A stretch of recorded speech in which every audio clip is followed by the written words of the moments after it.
This is Morning Juice.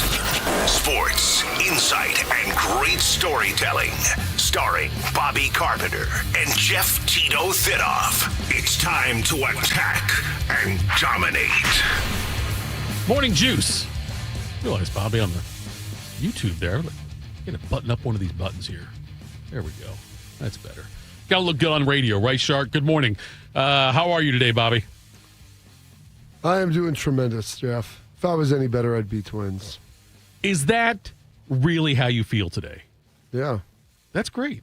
Some people That's how I feel every day. Some people just say things like that, but I'm glad to hear you actually feel that way. Shark, how are you this morning? It's my favorite day of the week, Tito. I know it How is. do you think I'm doing? You've only got a couple of these left. Then every day's Not Friday. a couple. A couple is two. A couple of these Fridays, right? Today and next Friday. Right. So you had a couple of these left. And then every day is Friday after that for you. My Fair? nipples are getting hard. Check it out on YouTube. You can see Shark's nipples actually getting hard here on the radio, so that's good. We got a big show lined up for you today. AJ Hawk, question mark? Yes? I don't know. No? You keep asking all this stuff. I just assume people are going to do their commitments unless they tell me otherwise. Occasionally they forget. But he did not tell you otherwise, I guess, is where we're getting here. Yes. Okay, good. And he's in town. So Even better. as long as those two things are always in play, that I haven't been informed previously, and he's still in town, then I feel pretty good about him being on. We'll have Your Highness Chad on from WeWinUwin.com, get his takes on what's going on. We'll do our quick hitters like we always do. We will do that as well in the 6 o'clock hour. We'll do that. Right now, though, it is the last one of the week. Last chance for you all to get smarter. Today in history. Time to get smarter. Morning Juice presents Today in History. Here's your professor, Bobby Carpenter. Oh, take it away, Professor. Oh boy, it is Friday, June 20th, the 171st day of the year, 194 days remaining in this 2025. And it's also the first day of summer. Is it really? I didn't know first that. Official day of summer. It's going to be cloudy probably all day. Oh, yesterday was. Yeah. Yesterday, actually, the afternoon, once it got to probably, 3 o'clock, it was pretty nice. It was really windy again yesterday. Very windy. Windy Very at Zumbizi yesterday. Oh, that's right. Yeah. And by the way, kept the crowds away, you could tell, because of the weather. Not a lot of autograph opportunities for me. I gave one autograph was all I gave yesterday. Is that right? That's when I had to pay to get in. I had to sign the slip. That's the only autograph I gave all day long. This date, 1782, United States Congress adopts the Great Seal of the United States, the one that we now recognize and has been seen prominently throughout the Capitol. This date, 1863, West Virginia is admitted as the 35th state in the Union. Seceded from Virginia. Yeah, part of it broke off there during the Civil Western War. part did, right, Shark? No, yeah, I guess northwest. Northwest Virginia. On this date, 1877, Alexander Graham Bell installs the first commercial telephone service in Hamilton, Ontario. That is in Canada, Thidoff, in case Yes, you didn't know. it is. I was just checking to make sure that you were aware of that. There is an Ontario up near Mansfield. There is one up there, yes. This date, 1940, after 8 rounds, Joe Louis TKO's Arturo Gatti. You didn't find that? You didn't give it to me. I'm joking. This day, 1948, how about this? The Deutschmark is introduced. Do you know what caused the Berlin airlift to happen in the No. blockade? I didn't know either until yesterday. The Deutschmark is introduced on this date in 1920 into the western part of Western Germany, the Allied Germany. With that, the Soviets then respond with their blockade 4 days later. So what would be the June 24th? They start their blockade, and then that leads ultimately to the Berlin airlift, I think, moving later. So they start shutting them down. If you will. Was Eastern Germany using the Deutschmark? I don't know. I don't know if they didn't like it in there. They had gone to the euro in 1920. I don't think they had the euro at that point Probably in time. not. Yeah, that's it ultimately started to the severing of it back and forth, leading to their blockade. This date, 1950, Joe DiMaggio gets his 2,000th career hit. No sound on that, Shark. No sound on that, Bob. This is a great Striking start out. so far here on It Friday. is. Yeah, I do have a lot of sound for He you has this a morning. list. He has a list of everything here. Don't worry, folks. This is great. This date, I just like to challenge Shark with his skills. This date, 1963, following the Cuban Missile Crisis, the Soviets and the United States set up what they refer to as the Red Telephone, the line that linked the Kremlin and the White House. In Wayne Manor. Yeah, Batman used it. Batman had a red phone too. There we Commissioner go. Gordon. Absolutely. I thought you just put the sign up in the sky. No, back then you had to call, and it had its little special case on it, and you'd lift it up, and like a cake holder. Is that what they call it, the bat phone? Yeah, that's why they call it the bat The phone. bat line. 1972, 18 and a half minutes at this date were discovered missing from the Watergate scandal tapes. June 20th, 1972, was the first time that President Nixon and Haldeman talked about Watergate around the microphones. Mr. Haldeman took copious notes of his meetings with the president. In the Nixon library, there are probably 300 boxes of his notes on yellow paper. You can follow Haldeman's notes. The president is talking about a letter he wants to send to the governor of South Dakota. Suddenly, the conversation shifts from South Dakota to Watergate. You can see that in the notes, and the gap begins.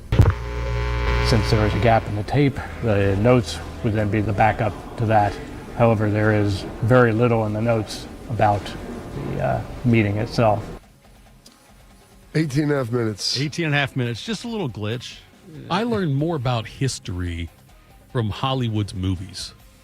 Like I watched Frost Nixon, and I never watched the actual interviews that they aired on PBS back then, whatever it was, Shark. I don't know where they aired that originally, Frost and Nixon interviews. But I think it was PBS. I think it was, yeah. But that's where I like that kind of stuff. That's where I learned all about that. Was there.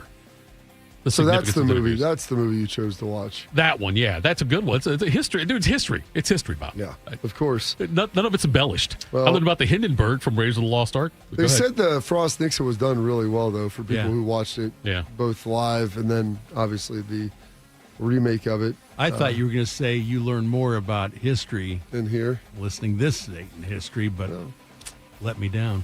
I would have, but we're letting listeners down today so far. No sound on DiMaggio, No, whatever. it's fine. Shark's got a whole list of sound. There's good stuff coming up because this date 50 years ago, the summer blockbuster is introduced with Jaws being released on this date. I guess the start of the summer blockbusters was from that point on. No one had ever done those big movie releases in the summer, and Jaws becoming a national phenomenon. I'll catch this bird for you, but it ain't gonna be easy. Bad fish. Not like going down the pond chasing bluegills or tommycods. This shark, swallow you whole. And we gotta do it quick. But it's not gonna be pleasant. I value my neck a lot more than $3,000, Chief. I'll find him for 3, but I'll catch him and kill him for 10. $10,000 for me by myself. For that you get the head, the tail, the whole damn thing. I'm glad that's the clip you got. He's one of my favorite movie characters of all time. Got swallowed whole by Bruce, they called him. Yeah. That reminds me of the comedian who always said that. Have you seen Jaws? Yeah, of course, it's classic. But I How about the second one? Yeah, I saw and the third one with Randy Quaid. Yeah, the third That's one. good. Was that Randy Quaid? Or Dennis Quaid. Dennis Quaid, yeah. Yeah, that was a I was bad saying Randy one. Quaid made a better movie. They tried to do CGI and stuff in the third one, and I remember watching it as a young child and thinking it looked good.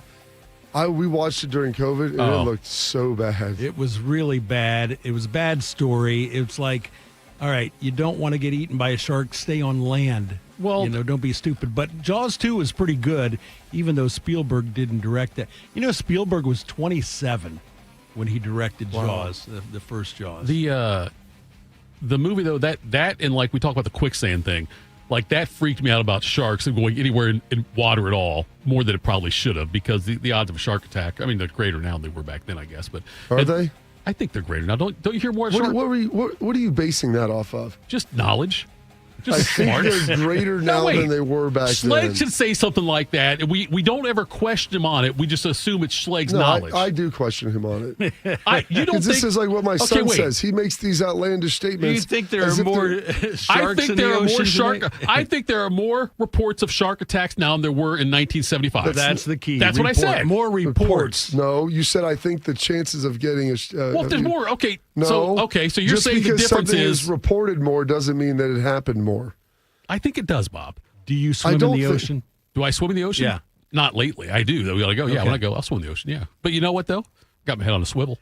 By the way, the one comedian said that he thought if you watch movies backwards, it changes the storyline. Like with Jaws, it would be a story about a shark who threw up so many people they opened up a beach. Which I love that joke. It's not a bad joke. I'm still sitting on your report thing. Just because something's reported more doesn't mean that it actually had more. It does, Bobby. No, it doesn't. Just because there's more reports doesn't mean there's more actual occurrences. You do understand that things can happen and not be reported, correct? Not in my reality. Okay. Well, I don't know if I want to visit that place then. Stay off social media. What are you looking up? The shark. I'm looking up number of shark attacks per year worldwide. Okay. On average, there are around 60 to 65 unprovoked.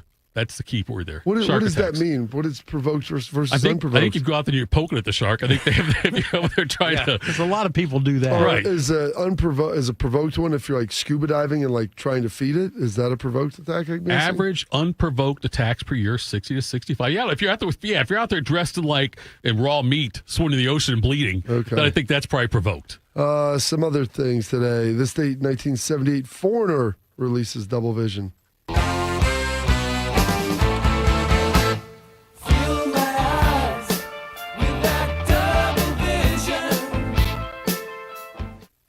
There we go. And on this day, 2013, winning his second straight MVP, LeBron James. With 25.3 points, almost 11 rebounds a game, and 7 assists, the 2013 Bill Russell NBA Finals Most Valuable Player is, for the second straight finals, LeBron James.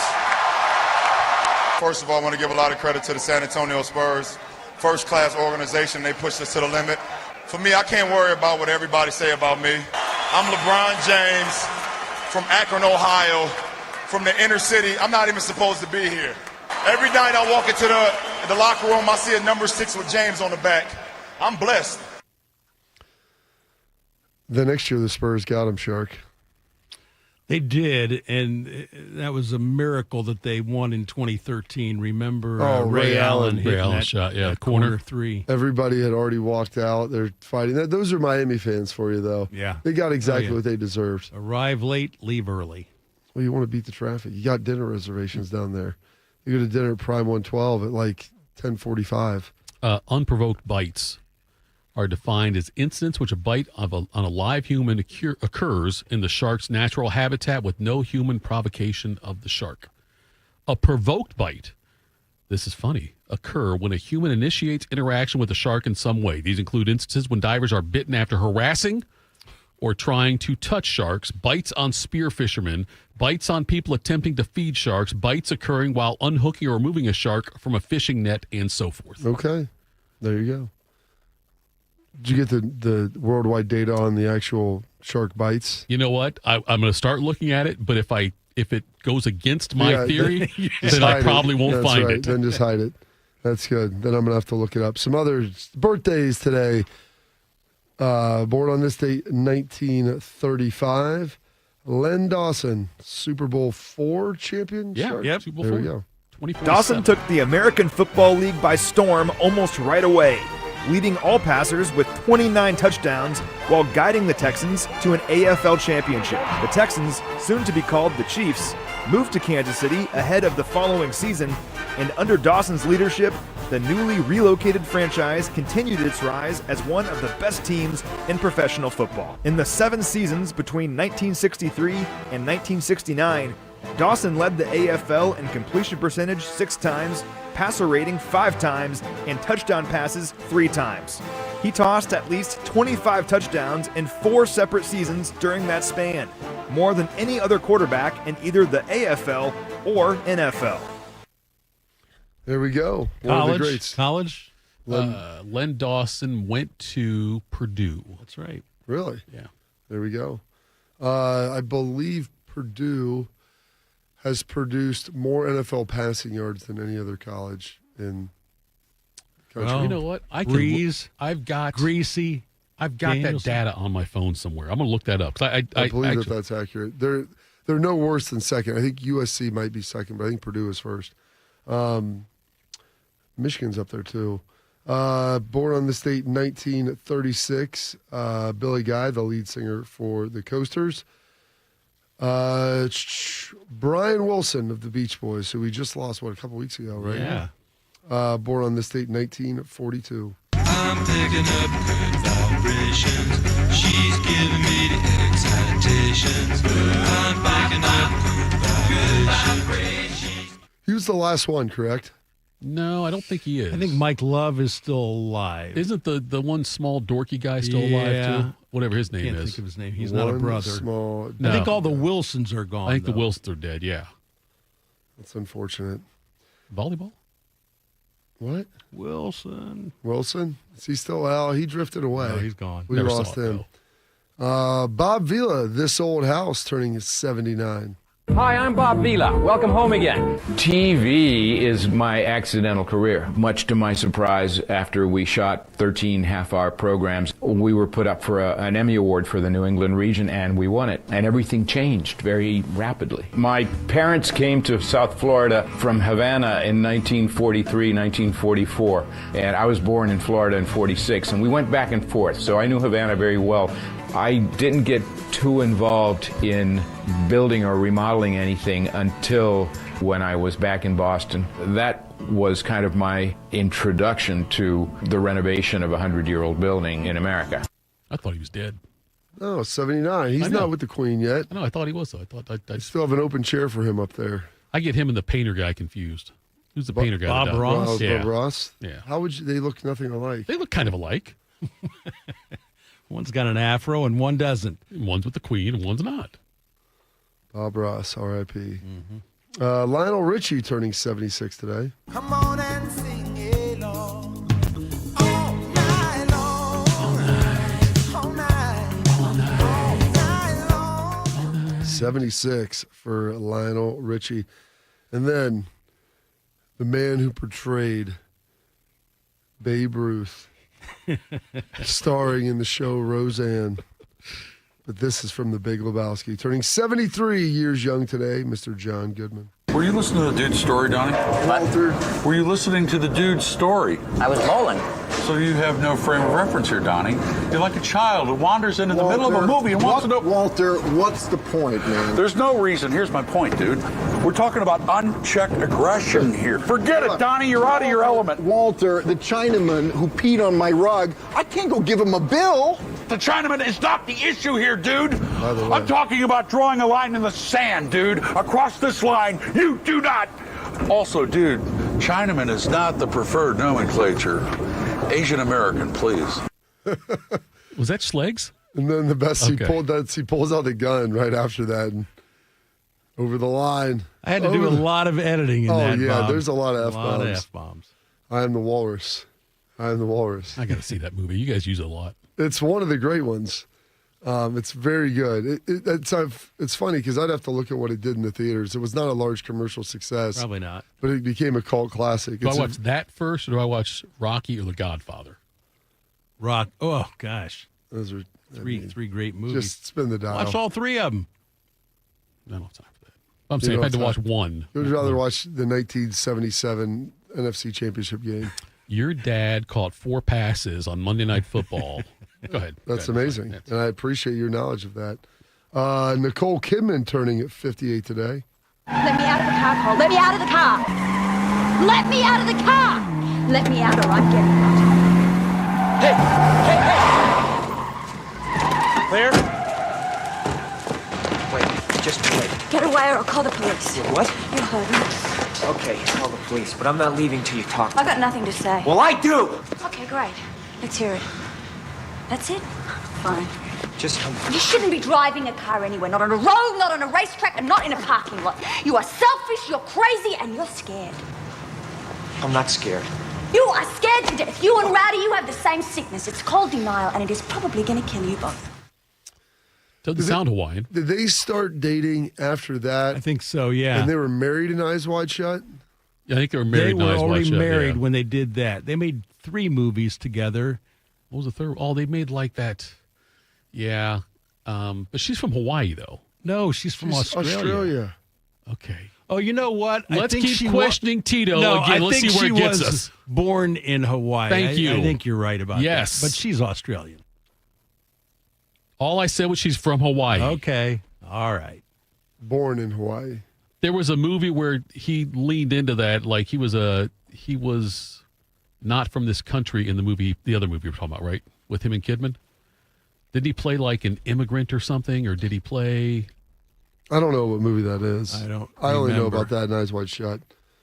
Shark will have to figure that out. Weird movie, Eyes Wide Shut. Yeah. Very strange. Exciting movie, some may say.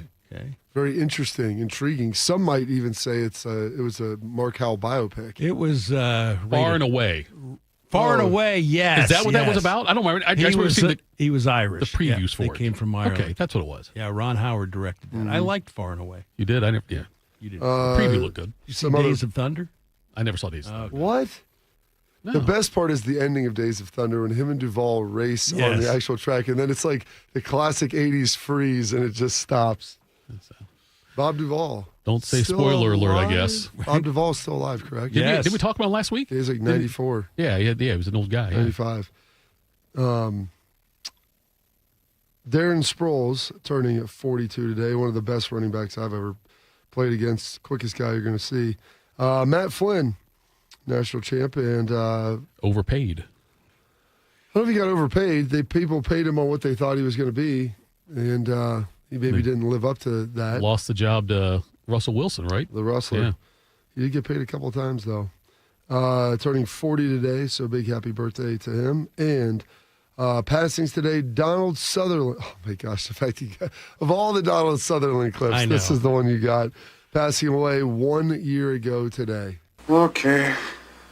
Don't write this down, but I find Milton probably as boring as you find Milton. Mrs. Milton found him boring, too. He's a little bit long-winded. He doesn't translate very well into our generation, and his jokes are terrible. But that does not relieve you from your responsibility for this material. Now, I'm waiting for reports from some of you. I'm not joking. This is my job. He was such a unique and interesting character in Animal House. Very funny guy. Some birthdays today. It's American Eagle Day. It is first day of summer. Man, they always have some of these things in here, and some of them aren't really appropriate to read off. So I've got to always kind of prep them sometime. Yeah, Daylight Appreciation Day. Why do you think that is, Thitoff? Dateline Appreciation Day? Daylight. Daylight Appreciation Day? Come on, Tito. Because it's first day of summer? It's the longest day of the year. Summer solstice. This will be the closest we are to the sun all year. It is the longest day of summer. 15 hours of daylight. There we go.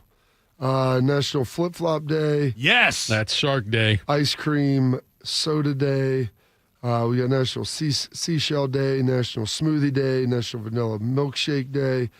How about that?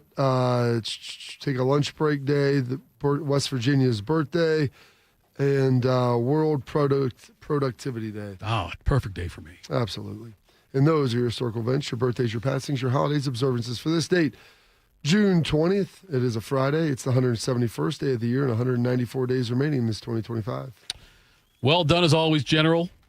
Coming up next, we've got a Game 7 in the NBA, and I've got Bobby's stat that he threw out there. We can discuss that next. Morning Juice.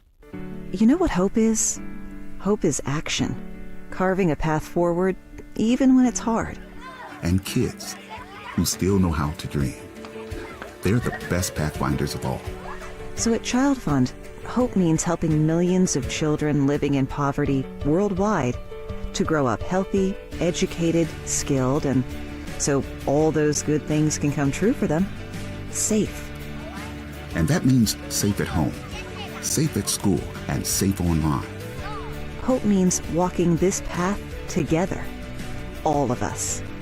Because when we work together, we can do so much more. That's right. Hope includes you. Child Fund, because we need each other. To learn how Child Fund works with children in 23 countries to help them achieve their full potential, visit childfund.org. That's childfund.org. We are the keepers of the wild, America's original and most invested conservationists. For more than 80 years, we've been committed to conserving wildlife and the natural landscapes that define our nation. From rugged alpine ridgelines to peaceful tall grass prairies, we've supported the conservation of more than 36 million acres of American wildlands. Our funding has led to cleaner water, fresher air, and improved wildlife habitat. From abundant fish and waterfowl populations to robust deer and elk herds, nothing is more important than maintaining wild spaces for adventurers to explore and wildlife to thrive. We are America's hunters and target shooters, stewards of the American outdoors. America's hunters and target shooters, along with firearm, ammunition, and archery manufacturers, have invested more than $46 billion to help state fish and wildlife agencies manage and protect wildlife and wildlands across America. For more information, visit out.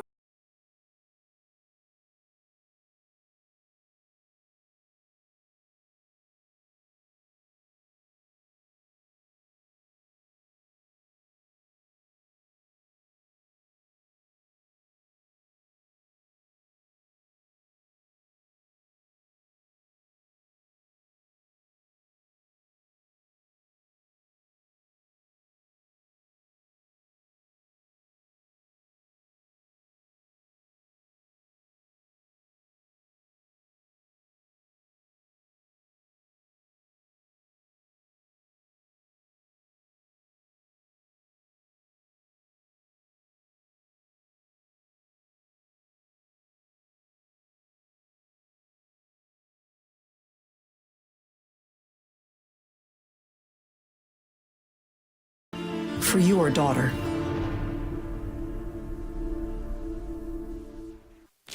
Bobby Carpenter, husband, father, Buckeye. Jeff Thidoff, husband, father, idiot. This is Morning Juice.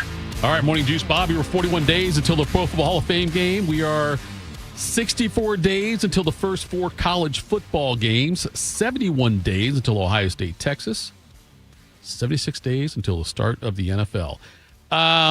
Yes, Bobby, you were correct. The most passing yards by, what did I say, quarterbacks from a school in the Super Bowl era, 1966 through 2024 season, Purdue is first, USC is second, Michigan is third. There you go. Nailed all 3. Do you guys want to guess who is fourth?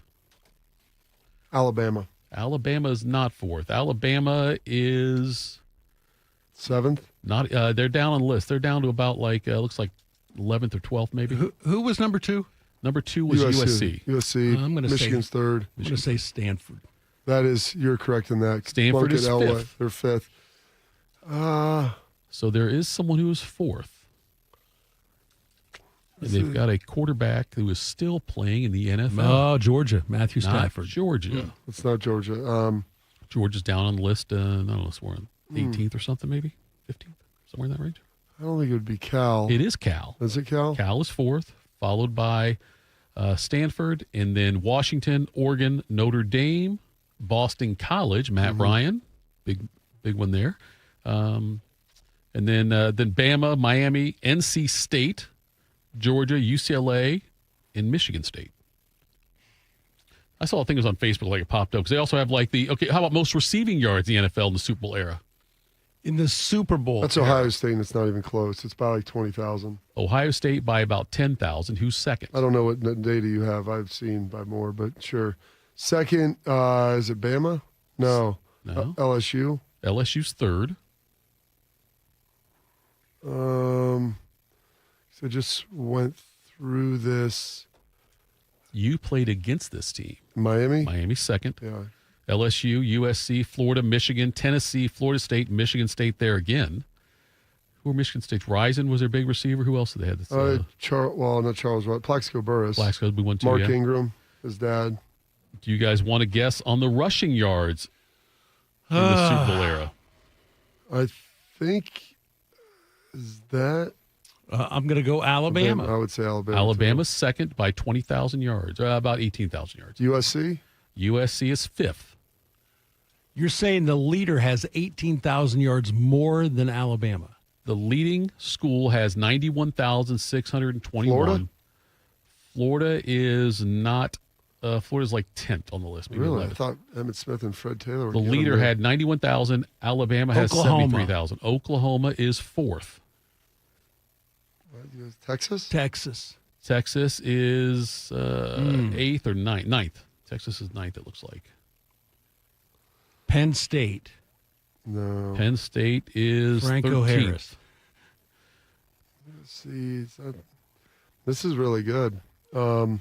Stumped the Shark. Yeah. Brought it back one more time. Why not? Why the hell not, you know?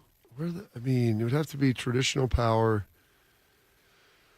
Oh, It would have to be a compiler who just retired in the last few years. A compiler. I like to use the term compiler.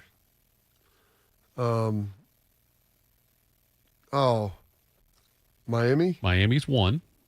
Alabama's 2. I like that you refer to him as a compiler.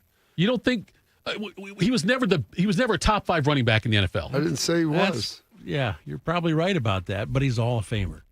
He'll be all. No, he deserves to be the Hall of Fame. I'm just saying, but he certainly though. So Miami's 1 in rushing and 1 in receiving. Yes. Second in receiving. Second receiving. Oh, Ohio second. State's Word. 1. That's right. Come on, don't besmirch the Buckeyes. Third was Georgia, Oklahoma, USC, Ohio State, Notre Dame, Tennessee, Texas, Pitt, Dorset, right? Florida. Well, I thought Florida would be higher, but with just Fred Emmett. Taylor and Emmett. Fred Taylor played at Florida too. Oh, they should be higher than that. You would think, then, yeah. They must not have. Those two guys, I figured, would get them halfway there. Auburn, Penn State, LSU. Those are your ones. So there you go. No, that popped up, Bobby, on on the Facebook thing where they showed that whole moving graph. Where they showed each year by year how it increased. That's where I got it from. So I feel like it's accurate. But anyway, we got a Game 7 in the NBA Finals coming up. I was surprised. I mean, Indiana, they took care of business. They did. And a little dicey to begin with, but by end of the third quarter, that thing was in the books.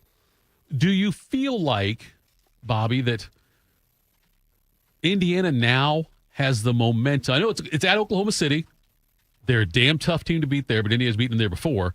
But it almost feels to me like it's almost advantage Indiana now.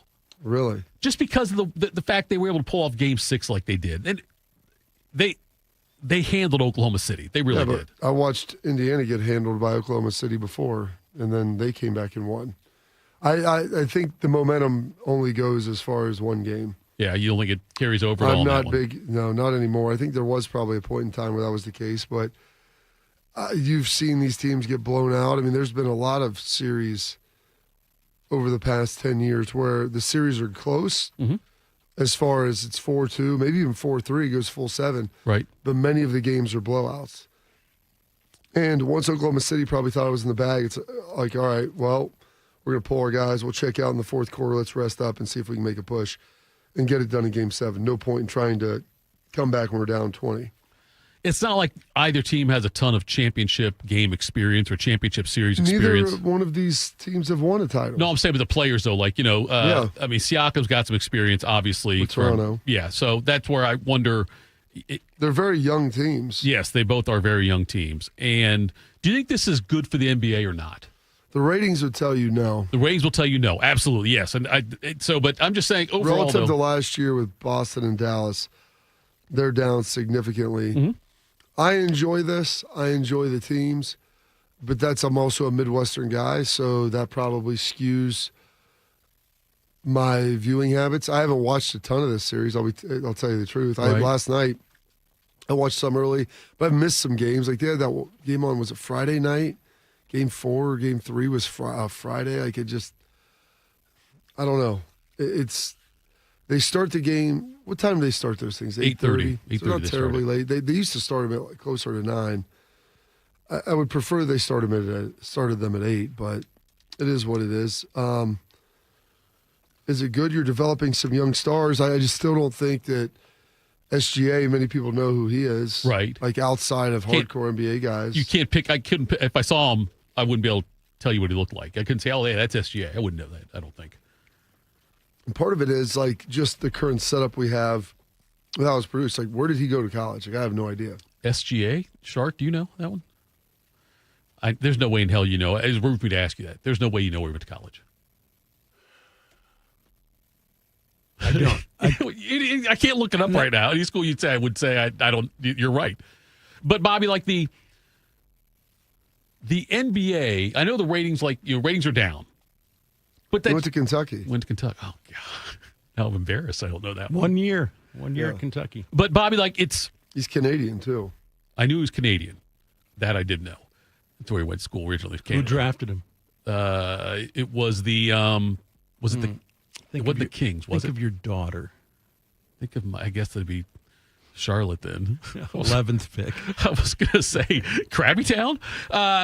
Bobby, but I like the NBA, because they've got the new deal in place, and 1 year of bad ratings are not going to destroy any future earnings. The ratings aren't great generally, though. Right, but I'm saying if the ratings go down, the NBA shouldn't be. I don't think they're concerned about that because they've already got this. They've got the money coming in for the contract, and by the time they renegotiate, they'll be looking at not just this year. Look at the last, the several years leading into it, though, and see where the ratings are at that point. If they're negotiating based on that.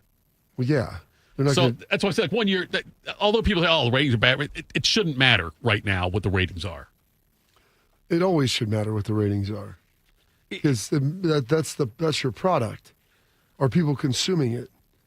Like, this is who it is. And by the way, Pacers may have a little tougher road. I mean, they got their road this year. I mean, they did take down the Cavs, but they didn't have to play the Celtics, and so they maybe had a little bit easier path than they normally would have, but Oklahoma City looks like they're the best. I mean, they were the best team in basketball. They're the best team. Yeah, they look great all year long. Yeah. And it felt like they had more juice with Kevin Durant when he was there, and Harden and Westbrook. Even though it was a small market, it felt like a market of stars where, like I said, Shea Gilgeous-Alexander, dude, I didn't know where he went to college. Yeah, I know. I didn't know he was Canadian until I looked it up. If you would have told me he was in the NBA for 3 years, I would say that sounds fine. Right. That sounds right. But he came out in 2018. Right. Yeah. It's I do agree. Oklahoma City has been the best team all year long. Both, I mean, on the statistically, yes, but also just watching them play, they've looked like the most complete team all year long. It's got a sting for Seattle fans. That the Sonics, the Supersonics, and then they called them the Sonics after that, though, leaving, going out there and having this kind of a franchise. I hope Seattle gets another team whenever they expand again. I think they deserve it. Is this worse than when they had Durant and Harden and Westbrook? I mean, they've been through this before. It's not like this just happened. Well, they had Durant. I don't think, did Harden or Westbrook, did they both play for Seattle or not? No, but Durant, they drafted him. Yeah, they drafted Durant, yeah. That whole team had a chance to win an NBA title. Oh, sure, This isn't the first time they've been back there. That's fair. It's not the first time, yeah, but I just, I used to, I think, I was shocked when Seattle moved the franchise. I thought that Seattle always supported their team. I was surprised when that happened. Yes. They're gonna that was 20 years ago. I know. I still was surprised when it happened, though. I'm saying I was surprised that Seattle ever lost a team, is what I'm saying. Or were you surprised when Seattle left, Shark? Yes, I was. Adam Silver is going to expand in the next 5 years by 2 teams, and it's going to go to Seattle and Las Vegas. I think that. Remember when Las Vegas didn't have a franchise? Now they've got hockey. And they're going to have baseball. They've got the NFL. Right. And they're going to have all 4. They were always afraid to put a team in there because of the gambling aspect of it. But, now, they will have 4, yes. But no, Bobby, I was saying I was surprised when they left 20 years ago because I thought that Seattle always did a good job of supporting the NBA out there. That's all. I was surprised when it happened. But even 20 years later, I'm still surprised it ever happened. You can join us the inaugural 97.1 The Fan, the race presented by the Ohio State Wexner Medical Center. It's a 5K run and a 1-mile walk happening June 21st at Otterbein University in Westerville. Some of your favorite fan personalities will be there. You don't have to give the date. Just say tomorrow. Okay. Join us for the inaugural 97.1 The Fan, the race presented by the Ohio State Wexner Medical Center. It's a 5K run and 1-mile walk happening tomorrow. Thank you. Exciting. This is the last time I'm going to read this, Shark. Yep. at Otterbein University in Westerville. Some of your favorite fan personalities will be there, including Tyvis Powell, Common Man, T-Bone, Eric Reeser, and more. And yes, who's going to run it in a suit and tie, Bobby? Dom Taberry. Not Dom Taberry. Adam King. Oh, boy. And every participant gets what, Bobby? Not participant. You get a. I'm just reading the words. Finisher's medal. Finisher's medal. A race shirt. Free photos. We're not going to charge you for photos. We're not going to go up to you. If you're trying to take a picture of the camera, we're not going to say, hey, wait, you owe us money for that one. They're free. You get free photos, too. You going to be up there? Who's asking? I was hoping that maybe you would announce the winners on Monday. Let me tell you, Shark. When they first came out, I called a buddy of mine and said, hey, I know you run some of these things. Let's run it. And he said, you're going to run it. I said, hey, I think I'm going to give it a shot. The 9.7. I went out. That I want to see. I went out, and about 7 or 8 strides into my first attempt, felt a little something in the knee. And then I decided, not the best idea. Every participant gets finished medal, a race shirt, free photos, and awesome gifts from Logan Services and Raising Cane's. The inaugural 97.1 The Fan. The race is presented by the Ohio State Wexner Medical Center and sponsored by Impact Health and Wellness, specializing in regenerative medicine, weight loss, and hormone therapy to help define your weight wellness goals. You can sign up today at 971thefan.com, but sign up because it's tomorrow.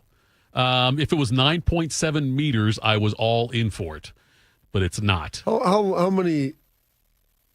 How far do you think you could run without slowing down? Like, not at a crazy pace, but just at a good jogging pace. I don't know. I didn't really think about it. I'm not sure, Bob. I don't know how long I can run. I haven't tried it for a while.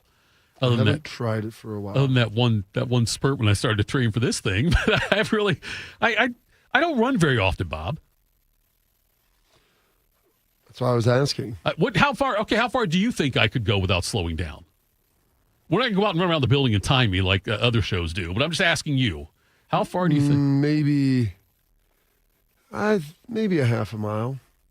It'd be a slow pace.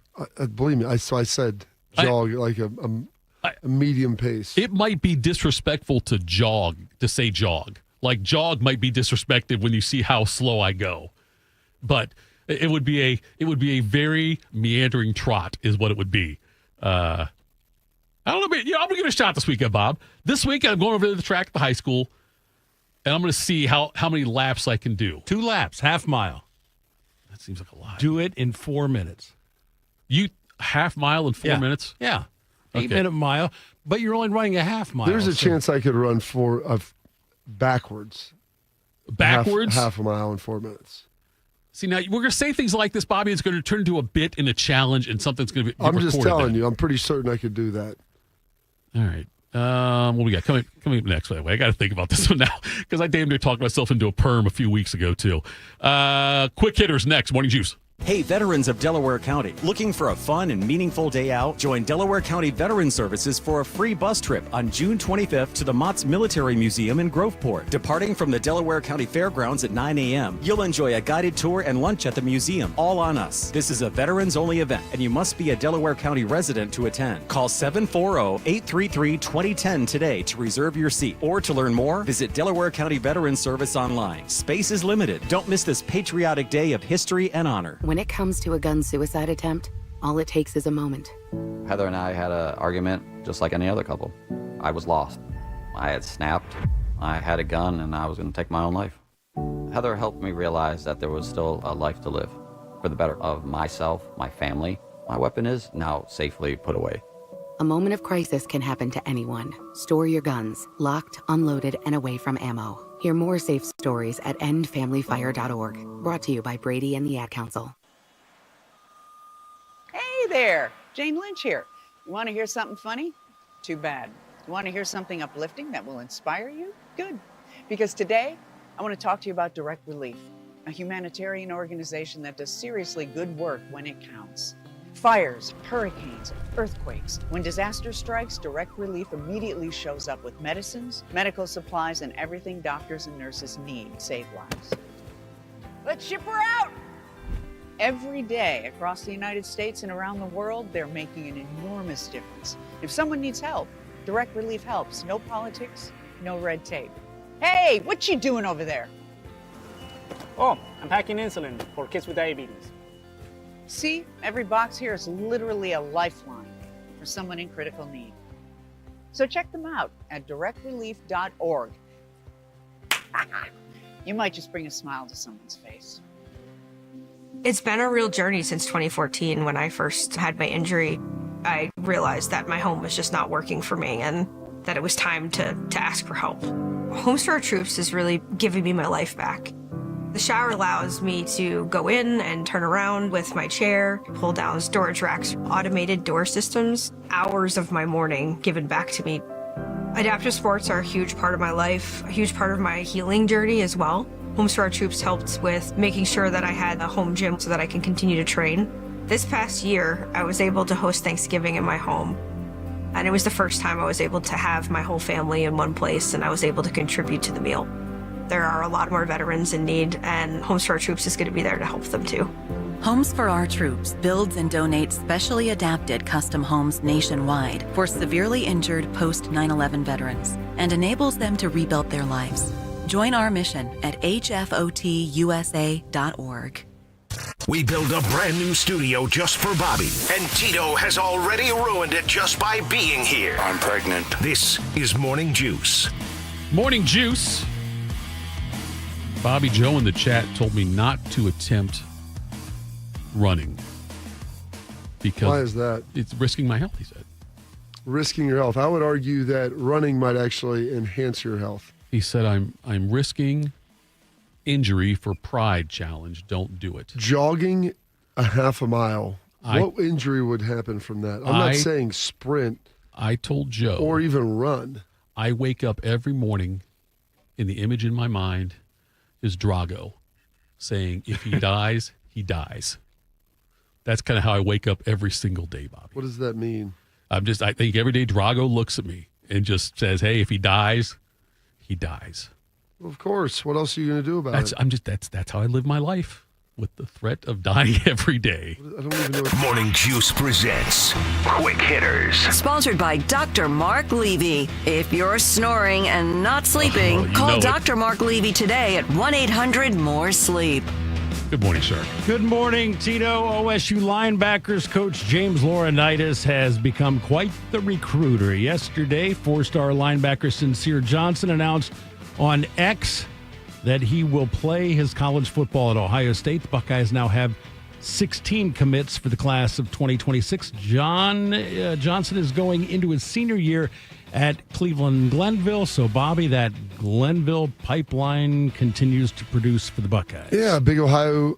He's one of the top players in the state of Ohio. And in this era with NIL and transfer portal, like getting Ohio guys is going to be critically important, especially when you have really good ones. He had a number of other offers from big-time programs, and so it's good to see him get landed here. And this is what James does. I mean, he's proven that he's been an elite recruiter, and we'll see if he can continue this up. But this is a pretty nice little feather in the cap for this 2026 recruiting class. He's done a fantastic job with this, Bob, since he started. Yeah. I'm glad he's able to be more involved in it now, going on the road. Is that a surprise? Not a surprise. I expect Laurinaitis to do good things. I expect him when he came on to do good things, but it's very impressive, though, that he's able to do this and to keep this kid in state is huge. Glenville's obviously a pipeline for Ohio State in a lot of ways, but have you ever talked to Laurinaitis about his recruiting pitch? There is no pitch. There's no that right there is why some guys are not good recruiters. You develop relationships with guys. You talk to them about what playing at Ohio State looks like, what it can do for your life, and if you want to come. That's interesting you say that. I always figured there was some kind of, I know, yeah, the way I said it may sound a little bit flippant and dismissive of it, but I thought there would be some kind of, I guess the pitch, and sorry to use the word again though, is Ohio State. And the fact that Ohio State develops No, it's not even Ohio State. Part of it's him. Sure. I mean, your pitch is you're getting coached by a guy who's all-time leading tackler in Rams history. He played here. He understands the position. He understands this. He's a great communicator. It's a great defense. You're playing with other great players. We'll develop you for the NFL better than anyone else. Did that play a big role in you coming to Ohio State? Like the James way Laurinaitis developing me? No. I'm saying the way you just told me though. The way you just told me though. The reason why I don't know people if that was true then, or in the same manner that it is now. It was a little bit different. Who recruited you? Mark D'Antonio was my recruiting coach. Did he preach education? Uh, Did he say if you come to Ohio State, you can do anything in the job world? Well, and they say you can also major in anything, which I don't know if that's fully true. I guess you could, in theory, just depending on how serious you want to take football versus school and what do you want to do outside of it. But there was an understanding, and I was from here. I don't remember Mark talking a lot about education, just because the school, because both my parents were teachers and coaches, and that was probably already implied that was going to be part of the decision-making process. That is also something that they talk about here, and especially I'm meeting with recruits today about it. It's Ohio State's top 25 public business school. Like, that's a reality. So yeah, it'll help you. Did Tress seal the deal, or you committed with D'Antonio? I didn't particularly like Tress at the time coming out. When he got hired, that was actually, I didn't view that as a great thing. I was like, that's some guy from an FBS school that, or FCS. Granted, he won 4 titles there, but that's interesting. Well, everybody looks through the prism of history of what he's done. Oh, I didn't like the hire time. I didn't like the hire at the time. But I didn't view that as a huge asset, as him being hired here, as my commitment, part of that. I committed mostly because of the other guys in the class that I thought were really good. I thought we had to put together something special, and I was going to live in Ohio, and I thought that would probably be the best place for me to go for my future moving forward. Did you think Tress would get the job at the time? I don't know if I thought he'd get the job. I was happy about the hire. You were? Yeah, but You're also from Ashland. Yeah, I had followed Tress, in college and everything, and knew what he did at Youngstown State. I did not want Glenn Mason. I thought Mason would get it. He thought he would get it. Yeah, he thought he'd get it too. I think a lot of the second interview. Right. A lot of other players former players thought he was going to get it. Yeah. So when did Tressel get hired? When did you commit? He got hired my junior year. Okay. And then I committed a week before signing day. But you said you didn't view it as a positive at the time. You thought it was not necessarily the best thing when they hired him.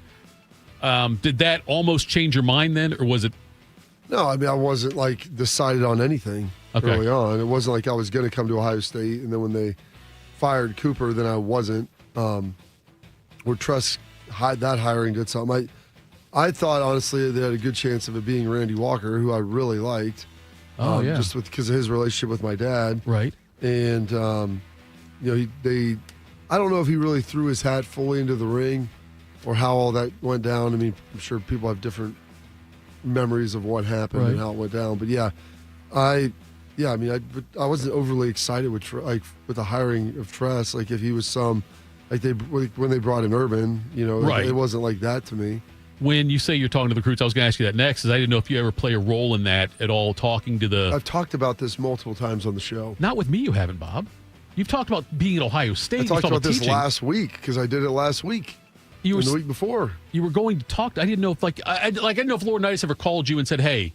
It's not Laurinaitis. It's okay. I was curious about that. Is there any? Oh, yeah, I've talked. When Witten's son comes through and everything. I know you talked to Witten, so I didn't know if it was a regular thing or not. Where you? If I'm around, yeah. Okay. I try to help and do what I can. But yeah, it's a regular thing. Yeah, if I'm around, and especially if there's some sort of relationship that would help with me, that would help promote that, then I'm always kind of I was wondering if you and if AJ or Schleggs ever, because of your relationship with Laurinaitis, if you ever pitch in and help if he asks you to. Yeah, if James ever asks. And they've had different events in the past where they've had former players come back, and for a bunch of recruits when they have these big weekends and they'll have guys come through. And most of the guys try to participate whenever they can if you've got time. Gotcha. On October 12th, during the first half of Ohio State's 32-31 loss at Oregon, offensive tackle Josh Simmons suffered a torn patellar tendon, missed the rest of the season, and then declared for the NFL draft. Last pick in the first round by the Chiefs. And yesterday, Kansas City coach Andy Reid told us that Simmons will be a full go when training camp begins next month. Tito, this was a guy who You know, some had projected to be the first offensive lineman taken in the draft. He dropped to 32, so if healthy, could be maybe a steal of this draft. That was a great pick by Kansas City, grabbed him when they did. They certainly have a need there. Definitely. And he's very talented. Did that injury used to be career-ending, Shark, years ago? Probably. It's worse than a torn ACL. Yeah. Is that right? Oh, yeah. Huh.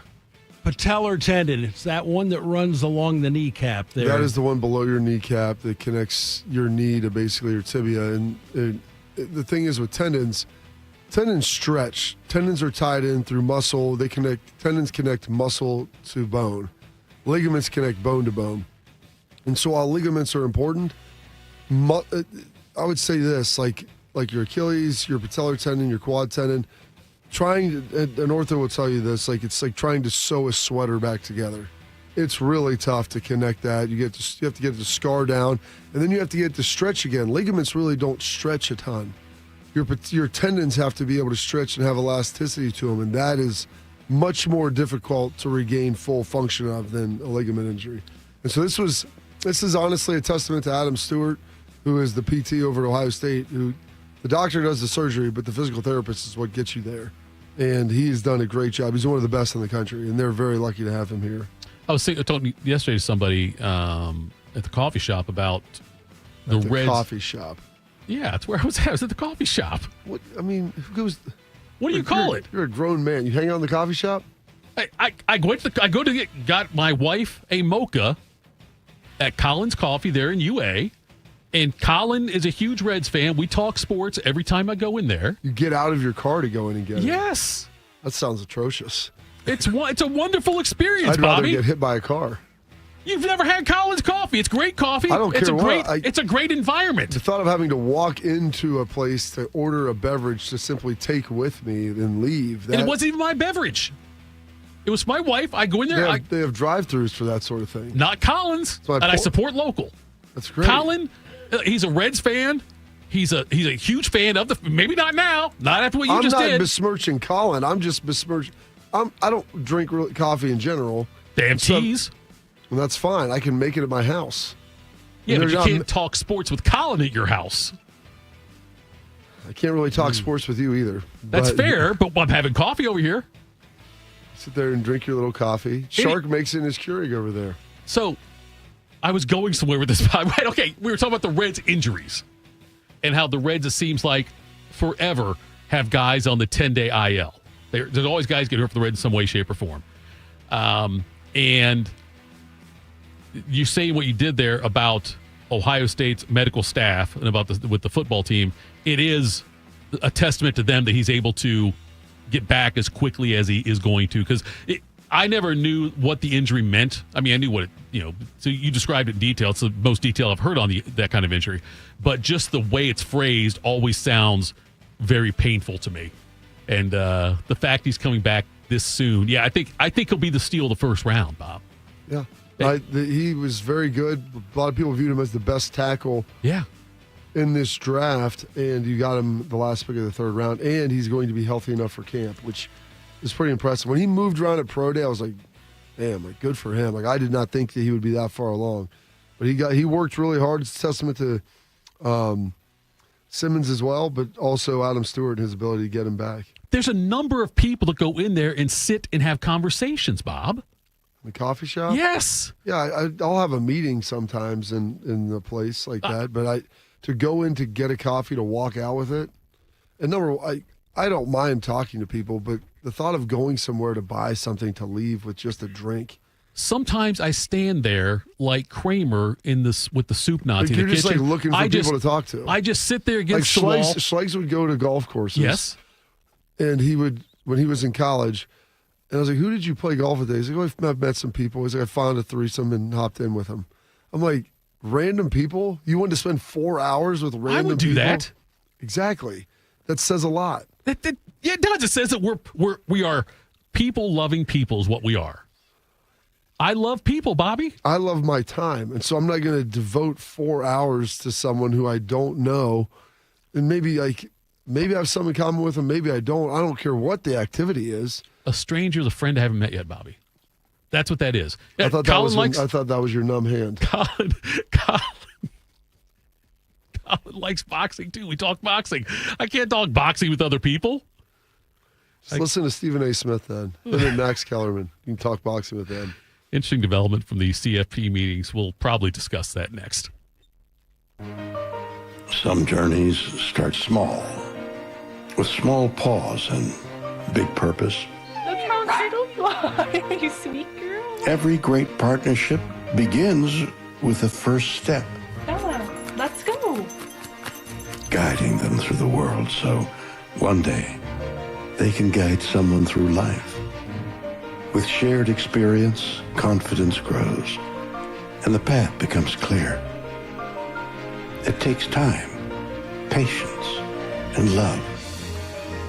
But the reward lasts a lifetime. Hey, good girl, Bella. You don't just raise a puppy. You raise a future. Become a Dogs Inc. puppy raiser. Give a dog a purpose. Give someone hope. Learn more at dogsinc.org.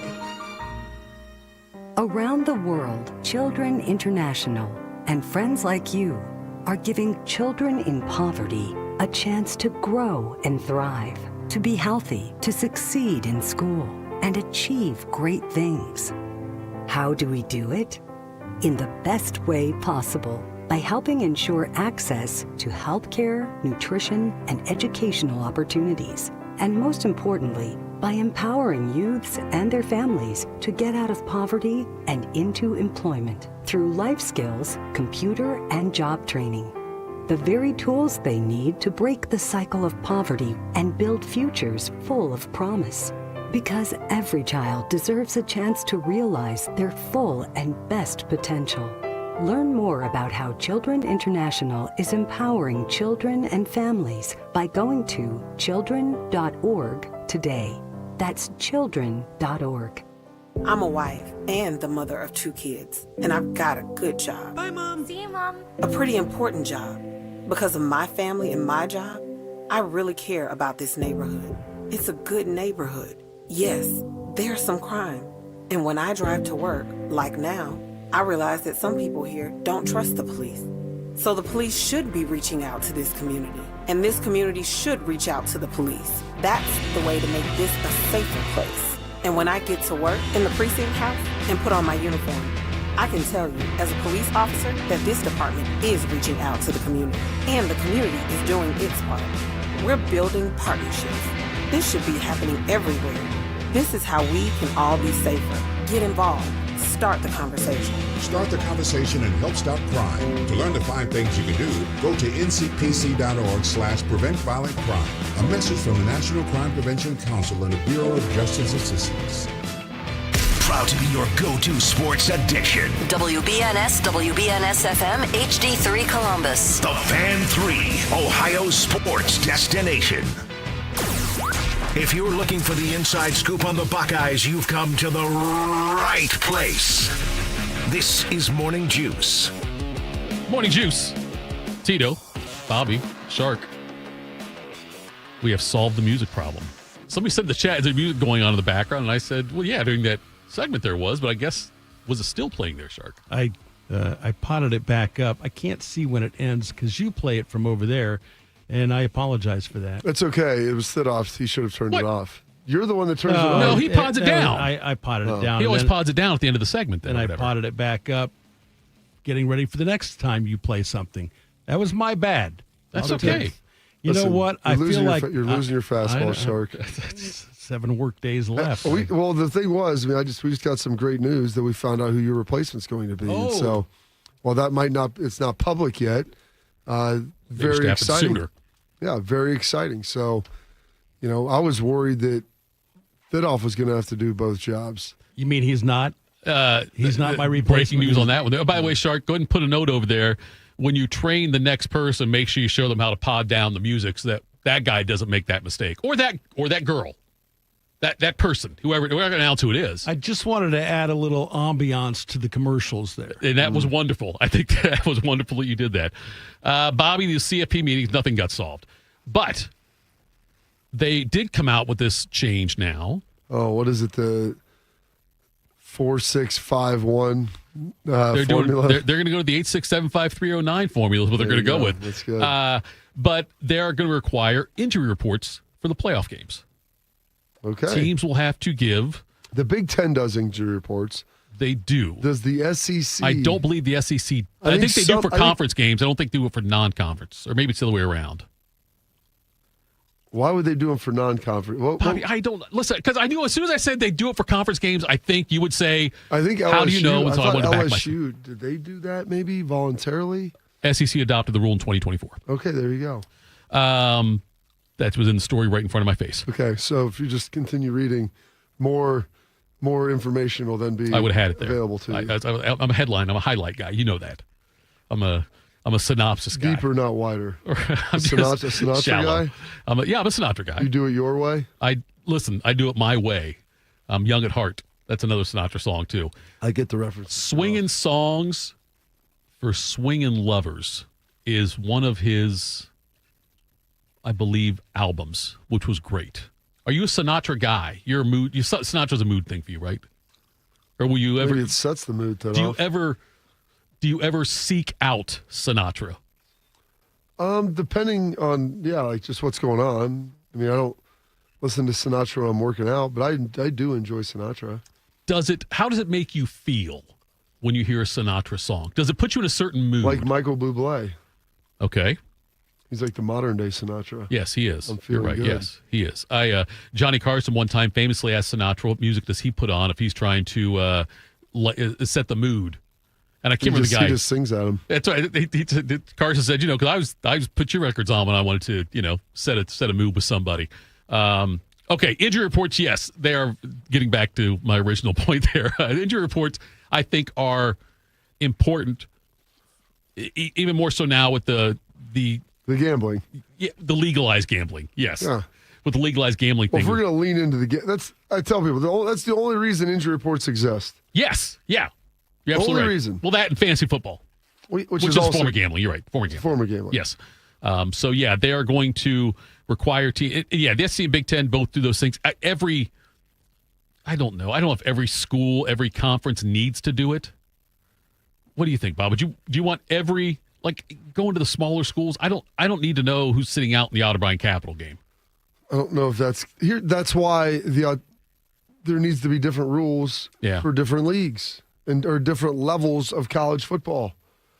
And they decide, each group independently decides what works best for them. Yes. And then we don't have the mess that we had, what was created over the last 20 years, where some schools didn't want to pay players, they didn't want to do this, they didn't want to do that, so no progress could ever be made, and then we get this situation we get right now. So, hey, Power Forward, you want to do injury reports? Vote on doing injury reports. Group of 5, you want to do it? Great. That's Division I. Yeah. FBS, FCS. Do you want to do them? Cool. If not, okay, don't. Division II. If you don't want to do it, don't do them. Right. I mean, I don't think people would be overly upset about that. I'm guessing that off, and this is, you may, I don't know about your fact checking and your reporting on the shark attacks, which we never ended up hearing anything. It's like we never found out who the alleged Connor Stallions was on the Eastern Michigan's side or Western Michigan sideline, because if you weren't able to produce a viable alternative to who it was, then I'm just going to assume it was him. But I don't think that, or if you look at the percentage of gambling dollars, I'm guessing an overwhelming majority of it is going on Power 4 and then probably Division I at large. I don't know if you're having a ton of gambling on a Youngstown State game or even a Division II game or something like that. Risk of being bitten by a shark remains extremely low, according to FloridaMuseum.edu. Fatality saw a decrease over the past year. It's actually gone down. That's what you're saying, then. Yeah, you could infer that, I guess. 50% of the shark bites, occurred when someone was swimming or wading. 100% of them occur when someone's in the water. Well, no, okay, Did you here we know go. that? Wait, listen. 34% are surfing or board sports, happen there. 8% snorkeling and free diving. I'm sorry. And then 8% also other. Now, I'm not sure what other, I guess it could be fishing.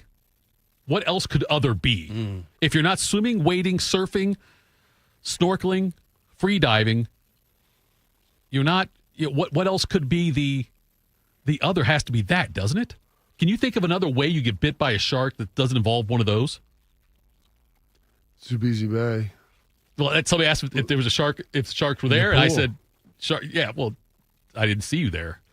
Or there would have been a shark at Zambezi Bay. Do you know which state has the most, not provoked, unprovoked shark bites? Which state last year? I would guess it was Florida. Florida's first. Who's second? California. I would guess, yeah. No, California is fourth. Texas is third. South Carolina. I think Greg Brady almost got bit on Hawaii. There you go. They're second, followed by Texas, California, South Carolina, North Carolina. 28 cases in 2024 of unprovoked bites. How many in Ohio? I did not see any in Ohio. There aren't freshwater sharks? Why can't we have a freshwater shark? I mean, bull sharks can go into freshwater. Yeah, but that's what Jaws was actually, believe, based off of. A bull. Have you ever seen this on Shark Week on Discovery Channel? I've never watched it. They've been showing this one for like 20 years where they believed that it was a bull shark that went up this river and like attacked some people in the river. And it was kind of the first understanding or early understandings that there are sharks that can go into brackish water and can survive. And bull sharks actually you nest in freshwater rivers. So, yeah. Could they possibly, I guess, scientifically, can't we have a freshwater shark? What do you mean, create one scientifically? What does that mean? Okay. Well, why can't sharks be in fresh water? I don't know. Why can't I breathe carbon dioxide? Well, because I'm a human. I'm an animal. Can you genetically alter a shark, though? Can you do that? I don't know. I watched in Jurassic Park them combine a raptor and a Tyrannosaurus. It's real. Okay, it's a pot. So you're saying there's just a chance. Out of a little tiny bit of DNA. I'm just asking. I didn't know if there was. I don't know, Tito. They made those fake sheep. Exactly. Dolly, right? They cloned her. They cloned Dolly. Hey, we've got the Limitless Olympics where we're juicing up our athletes. I mean, anything is possible now. We're talking 10-toe Olympics, too. We're talking about the no-toe Olympics, doing that. We're doing all these different things now on this show. I didn't know if there's a way, because you see better chance of you beating Deion Sanders in any type of running or running that 4-minute half mile. Telling you, Bobby, that was we had such a spirited debate at my friend's house last weekend about if I could beat Deion with no toes. And only one person believed I could. You can't functionally run without toes. That's what I'm saying. That was my whole point that I was trying to make, and they wanted to argue with me about it. I disagree with your friends. I think you could beat Deion. I've seen Deion walk. Yes. He doesn't walk well, let alone run. Yes. I can't believe anyone would disagree with me. I believe that even at your age of 54, but that's 54, you could beat Deion. Even at your current weight and age status, you could still beat Deion. Beat a no-toe Deion. As poor as that is. If he had no toes, I could certainly beat him. Do you think you could have beat him when you were at your most robust? Yes. Wait, robust means fat. No. At my least robustness. At your greatest circumference. At my greatest circumference, no. And I would certainly not try to run that half mile that we're talking about for this weekend. But yes, when I was over 3 bills, there's no way. Gosh, that'd be sweet, dude. I think it was embarrassing, and that says something. It takes a lot to embarrass me. More embarrassing than now, yeah. Yeah, like to look at where I was at there. Oh, do you think you could beat Shedeur Sanders in a road race? No, because I would be too chicken. I would be scared to go that fast. I couldn't go 100 anymore. I couldn't drive 100 miles an hour anymore. It would frighten me. Oh. No, you don't think as people get older, they get a little more scared about doing certain things? I guess, but I've always believed people do become more risk averse as you get older. I think you lose some of your edge. Right. Being able to handle that. And you've seen more bad things happen, so you're more aware of it. That's one of the beautiful things about being young is you haven't witnessed enough to know enough yet. Right. Yeah, you're more fearless. But in reality, you should have an inverted risk curve because you've lived less life. So in theory, you have more to live. Whereas you get older, you've already stacked most of the things up that you're going to do. So you should be the one that would be moving more aggressive. The person that passed you going 90 in the McLaren, over or under 54 years old? I would say under. How many times? The thing is, though, that's tough because to own a McLaren, you would have have to establish some wealth. Right. Or sign a you contract. could get it the old-fashioned way, just being born into it. That's right. But, Bobby, you don't see any people that are 75 years old out there going 100 miles an hour. If someone's going 100 miles an hour normally, they're not. I watched a dude get out of a Corvette in a handicapped parking spot the other day. So, I mean, I believe there are people that are willing to do that. Is that worse for you than the shopping cart? Well, he had a handicap sticker. That's what I'm saying. That's like somebody though who I'm parks. Like, dude, you're getting out of a car that's sitting 3 inches off of the ground, and you're telling me that you can't struggle. Was he walking okay, or did he pull out a wheelchair? His wife, I think, had cancer, Okay. so I was like, all right, and I was going to give her some grace with that. But I was like, dude, you literally, I have a hard time getting out of a Corvette and like sports cars that are that low profile. And so you're telling me that you have some physical disability, but yet you were like squatting off of the ground. It's crazy town. I think the statute of limitations expired, so I can probably disclose this now. When I worked, Did you used to have a fake? No. I'm not. Hey, look, I'm a jerk. I'm not that big of a jerk. When I worked for MAG, I one time was driving a Lamborghini and went over a speed bump. It was actually a person. So I was pulling it from one spot to another, and I bottomed it out. I could have gone the other way, and hit the speed bump on that. And I never told anybody. I just went and parked it. Any damage? Noticeable damage? Oh, I don't know. Underneath, probably. I didn't bother. Look, it's the whole. It's a Lamborghini. I'm not going to look. I'm not going to check it because I don't want to know much like the shark thing. I wasn't going to look because I really want to know the answer to it. There may have been damage, I'm not sure. But that was a long time ago. It had to be, 15 years ago probably. No, not that long ago. Because Charlotte was born when I started that job. So I guess 11 years ago when I did that. Was she conceived in the Lamborghini? No. If you were going to try to, if my selling point to you was going to be the car I drive, I would still be a virgin. Let's put it that way. Because a Chevy Chevette. Maybe used Pinto. It'd be used though is what it'd be on that one. So. Anyway, Tito's used to undercarriage damage. That's a good one there by Jeff Rimmer's middle half. That's pretty good. Clever. Love the chat. Love the way you guys chime in. All right, make sure you stick around. Coming up next, WeWinUwin.com segment with our buddy, Your Highness Chad. That's next. Morning Juice. While serving in Vietnam, a grenade took my ability to see. Today, I'm a sculptor. Now, my fingers are my eyes. I'm Michael Naranjo. As a veteran, I know the challenges of life can be great. In my art, turning a lump of clay into something beautiful, that is worth doing. Life is like that. We each must use what we can to make things better. DAV helps veterans like Michael get the benefits they've earned. They help more than 1 million veterans every year in life-changing ways. Now, I show others how they can create something with their own hands. I know it can do a lot of good. With support from DAV, more veterans can shape their lives into a thing of beauty. My victory is bringing beauty into the world. Michael Naranjo, may your victories inspire many more. Support more victories for veterans. Go to DAV.org. Hey guys, 13-year NFL veteran and Super Bowl champion Jason McCourty here, and I'm an innovation ambassador at FAIR, Food Allergy and Research Education. I would say the most challenging thing as a parent of a kid who has a food allergy is probably the ignorance that I myself had in the beginning. I didn't know what anaphylactic shock was. I didn't know the dangers, let alone the things that she needed to be able to have a normal life. When you go to drop your kid off, and every single time in the beginning, we'd have to go through everything she was allergic to. Preparation is everything. And me, for playing football for 13 years, it was all throughout the course of the week. It's getting ready for game day. When you're on the field, you're playing for your fans. At home, you're playing for your family. My playbook, read labels, keep it allergy friendly, and have an epinephrine nasal spray as a backup plan. Because when my family's safe from food allergens, that's the real victory. Visit foodallergy.org to learn more. You know what hope is? Hope is action. Carving a path forward, even when it's hard. And kids who still know how to dream. They're the best pathfinders of all. So at Child Fund, hope means helping millions of children living in poverty worldwide to grow up healthy, educated, skilled, and so all those good things can come true for them. Safe.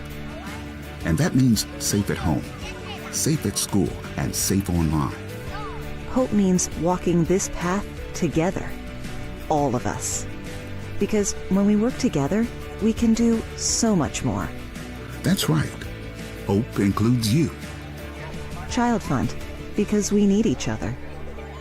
To learn how Child Fund works with children in 23 countries to help them achieve their full potential, visit childfund.org. That's childfund.org. Bobby's knees hurt from doing battle with some of football's toughest warriors. Tito's knees hurt from begging Bobby to let him host this show. Oh, pick me! Oh, I know, me! This is Morning Juice. All right, Morning Juice. It's Friday. It's 7:20 here. It's not 7:20 there. Helping you win your sports bets. This is Top Picks on Morning Juice. Top Picks is powered by WeWinYouWin.com. Built by winners for winners. Stop guessing and start cashing. All right, he's your highness. Chad joins us here from WeWinYouWin.com. Early good morning to you out there, out in Arizona, my friend. How you doing on your picks lately?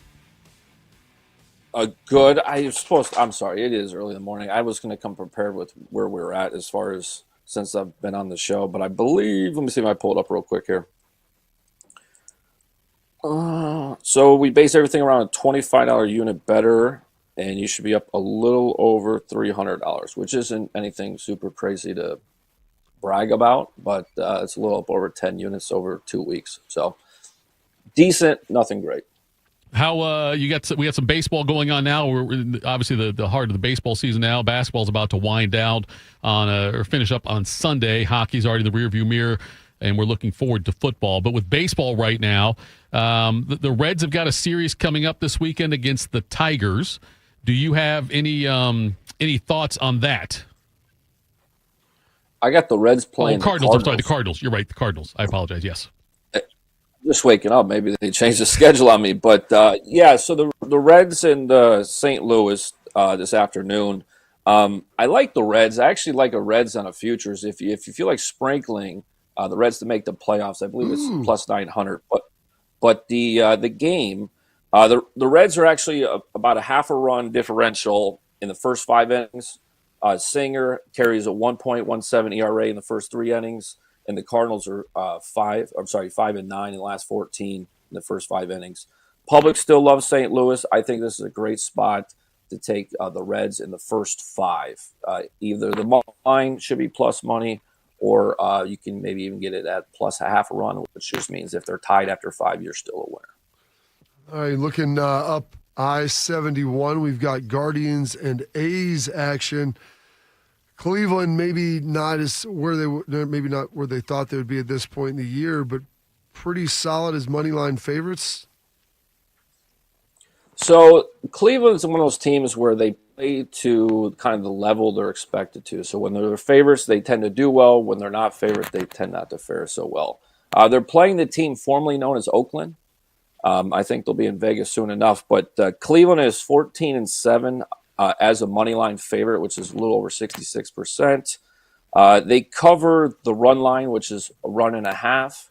9 out of those 14 wins. And Bibby. I like to pronounce the name. I like to pronounce Bibby. Bibby. Yeah, I like Bibby. Put a bib on him. 2.88 ERA against teams under a 500 winning record. Springs is the projected pitcher for the A's, and he hasn't even seen the 6th inning in the last 4 starts. Have the A's playing, they're an orphan team right now, playing out there in a minor league ballpark. Has that had any kind of effect one way or the other as far as your the way you rate them when they're playing at home? I haven't seen any data to suggest one way or the other. At the end of the day, I mean, each ballpark has different dimensions. So, I mean, how does that compare to what's going on in Tampa, too? Right. So it's kind of weird to be playing in two minor league parks at the same time during the same season. Chad, your Highness, joining us here from WeWinYouWin.com. When you are you starting to look much at futures football bets as far as college football playoffs, Super Bowl, things like that? Have you started to dive much into that or not? It feels like it's almost probably a year-round thing if you look at that stuff. Yeah, there's only one futures bet I have. I wasn't even planning on talking about it, but I'll disclose it here. Is I do like Jackson Dart to be the AFC Rookie of the Year, Offensive Rookie of the Year. And I think the reason is because the New York Giants is a winnable job. I think the kid spins the ball really well. I had him kind of rated the same way I had Dak Prescott coming out of Mississippi State. I think he's on that level. I think his pro game potential, but I don't know if he's necessarily a Hall of Famer. You mean NFC Rookie of the Year, right? Giants, yeah, NFC. I'm sorry. It's early. Yes, no, it's okay. I botched the Tigers thing. It's okay. We're even now on that one. As far as the CFP, the college football playoff, have you looked it's tough to get great odds on. Ohio State's and Texas will be the two favorites. When you look at situations like that with the CFP, are there certain teams that you like that are maybe longer shots to win? Before we do that, can I just give my solution to college football? Sure. Let's hear that. Yes. Now that I'm on a platform to put it out there, I think it should go to 64 teams. You take the 64 best teams, you break it up into 4 conferences, almost like the NFL. You put 16 on each side, 8 on each. You play the 7 within your division every year, and you play one cross within, let's say, the Big Ten has 16 teams. Ohio State, Michigan would be on the same side, let's say, so they're playing every year. And then Ohio State would cross over and play Nebraska one year. But then the 3 other major conferences, so like let's get the geographics right. Can we realign back to things normal? You would then play the equivalent to where you were at in your conference the previous year. So if you came in dead last in your Power 16 little conference, you'd play the 16th seed of the 3 other. So you have 3 games against the 3 other, and you have 8 games within, so 11 games. And then from there, you would pull. And again, these would be your big-time programs, and not just your Texas, Ohio State, Michigan, USC, Notre Dame, but you're pulling in the Vanderbilts, you're pulling in – I actually sit down and mapped it all out. That's how much of a life I have. But, you put in the Louisvilles, and you put in some of these slower – we're not putting in the Toledos. We're not putting in Kent States, but we're putting in